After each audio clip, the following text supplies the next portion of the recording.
পটুয়াখালীর কলাপাড়ার দেবপুর করমজাতলা গ্রামের বাঁধে তীব্র ভাঙন শুরু হয়েছে। এরই মধ্যে বাঁধের প্রায় 1 কিলোমিটার নদীতে বিলীন হয়ে গেছে, বাকিটুকু ভাঙনের ঝুঁকিতে রয়েছে। এই ভাঙনের জন্য অবৈধ বালু উত্তোলনকে দায়ী করছেন এলাকার লোকজন। পানি উন্নয়ন বোর্ডের কর্মকর্তারাও জানালেন, অবৈধ বালু উত্তোলন বন্ধ করা না গেলে ভাঙন আরও তীব্র হবে। মিলন কর্মকার রাজুর তথ্য ছবিতে প্রতিবেদন। পটুয়াখালীর কলাপাড়ায় রাবনাবাদ নদীর ভাঙন রোধে বেশ কয়েক বছর আগে চম্পাপুর ও ধানখালী ইউনিয়নে 10 কিলোমিটার বাঁধ নির্মাণ করে পানি উন্নয়ন বোর্ড। এর মধ্যে দেবপুর ও করমজাতলা গ্রামের অংশের 1.5 কিলোমিটার বাঁধ ক্ষতিগ্রস্ত হওয়ায় 2024 সালে তা পুনর্নির্মাণ করা হয়। এলাকাবাসী জানান, সারা বছর জুড়ে বাঁধটুকু ভাঙছে। সম্প্রতি ভাঙন তীব্র হওয়ায় 1 কিলোমিটারের বেশি নদীতে বিলীন হয়ে গেছে।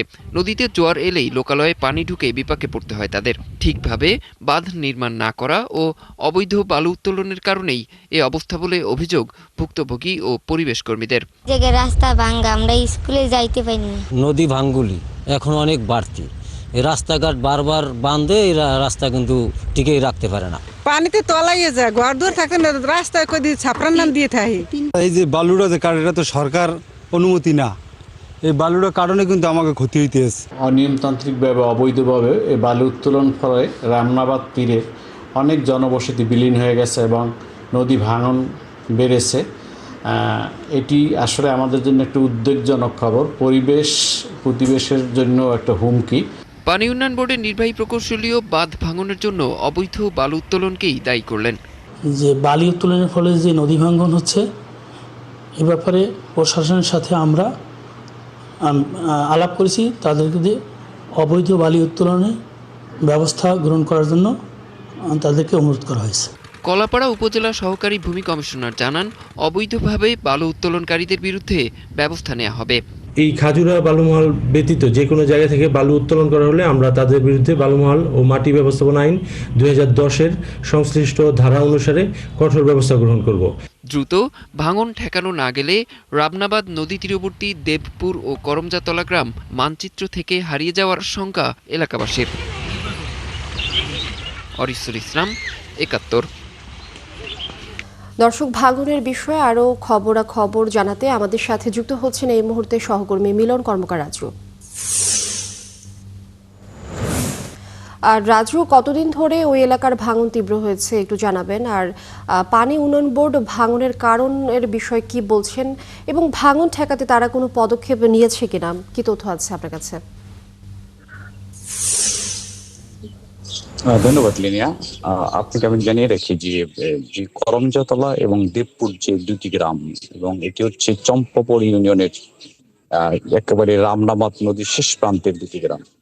এই দুটি গ্রামে এক সময় কিন্তু জনবসতি ছিল, প্রায় 300 থেকে 350 পরিবারের বসতি ছিল এই দুটি গ্রামে, কিন্তু এখন এসে 30 থেকে 35টি পরিবার এসে ঠেকেছে। এর মূল কারণ হচ্ছে নদী ভাঙ্গন। আপনি জানিয়ে রাখি যে রামনাবাদ নদী হচ্ছে পার্শ্ববর্তী আগুনমুখা এবং একই সাথে আন্দারমানিক নদীর মোহনা সংলগ্ন এই তিন নদীর মাঝামাঝি হচ্ছে রামনাবাদ নদী, এবং এই নদীর ঠিক মাঝ পয়েন্টে হচ্ছে অবৈধভাবে বালু উত্তোলন করছে। বিগত আওয়ামী লীগ সরকারের সময় যে এখানে ধারাবাহিকভাবে বালু উত্তোলন করছিল, সেটি কিন্তু বর্তমানেও চলমান রয়েছে। এবং এই বালু উত্তোলনের যে ধারাবাহিকতায় কিন্তু এখানকার যে মাঝ নদী থেকে যে বালু উত্তোলন করায় অবৈধভাবে, এখানকার যে পার্শ্ববর্তী প্রায় 1.5 কিলোমিটার বাঁধ সরাসরি ভাঙনের মুখে পড়েছে, এবং গত বর্ষা মৌসুম থেকে ভাঙনের তীব্রতা কিন্তু ভয়াবহ আকার ধারণ করছে। ইতিমধ্যে কিন্তু এই বাঁধটি কিন্তু 1.5 কোটি টাকা ব্যয় নির্মাণ করেছিল পানি উন্নয়ন বোর্ড। সেটি হচ্ছে 2022-23 অর্থ বছরে বরাদ্দ হয়েছিল, এবং 23-24 অর্থ বছরে কিন্তু কাজ সমাপ্ত হয়। কিন্তু কাজ শেষ হওয়ার পরে কিন্তু আসলে এটি, আপনি হয়তো রিপোর্টে দেখতেই পেয়েছেন যে কিন্তু বাদে ভয়াবহ ধস নেমেছে। এখানকার মানুষ আমাদের যে বিষয়টি জানিয়েছেন, সেটা বলছে যে এখানকার যে মানুষ যদি বেঁচে থাকতে হয়, তাহলে কিন্তু এখানকার যে নতুন করে ব্যারিকেড নির্মাণ করতে হবে, একই সাথে বাঁধ প্রোটেকশনের ব্যবস্থা করতে হবে। আপনি দেখেছেন যে জিও ব্যাগ ফেলে কিন্তু বাঁধটি প্রোটেকশনের ব্যবস্থা করেছিল, কিন্তু জিও ব্যাগ এবং এখানকার বাঁধটি কিন্তু নিম্নমানের তৈরি হওয়ায় কিন্তু এখানকার মানুষের কিন্তু ভয়াবহ দুর্ভোগের সৃষ্টি হয়েছে। পানি উন্নয়ন বোর্ডের কর্মকর্তা, এখানকার যে নির্বাহী প্রকৌশলী, তিনি আমাদের যে বিষয়টি জানিয়েছেন, তিনি কিন্তু জেলা প্রশাসনকে বিষয়টি অবহিত করেছেন। জেলা প্রশাসনের যে মাসিক সমন্বয় সভায় মিটিং এ কিন্তু তিনি বিষয়টি উপস্থাপন করেছেন যে বাঁধটি সুরক্ষার জন্য বালু উত্তোলন বন্ধ করা উচিত। এবং একই সাথে উপজেলা যে সহকারী কমিশনার ভূমি, তিনিও আমাদের বলেছেন যে যদি অবৈধভাবে বালু উত্তোলন করা হয় তাদের বিরুদ্ধে ব্যবস্থা নেবেন, কিন্তু কার্যত কিন্তু এখন পর্যন্ত কোনো ধরনের কোনো ব্যবস্থা আমরা দেখতে পাইনি। মূলত লিনিয়া এখানকার মানুষের যে মূল দাবি সেটা হচ্ছে যে বাঁধটি নতুন করে নির্মাণ করা হোক এবং একই সাথে বালু উত্তোলনকারীদের ব্যবস্থা নেওয়া হোক। লিনিয়া, এই ছিল আমার সর্বশেষ। মিলন কর্মকার রাজু, অনেক ধন্যবাদ আমাদের সাথে যুক্ত হওয়ার জন্য। নিশ্চয়ই এ বিষয়ে আরো তথ্য আপনার কাছ থেকে জানবো পরবর্তী সংবাদ সংযোগে। আপনি যুক্ত থাকুন আমাদের সঙ্গে।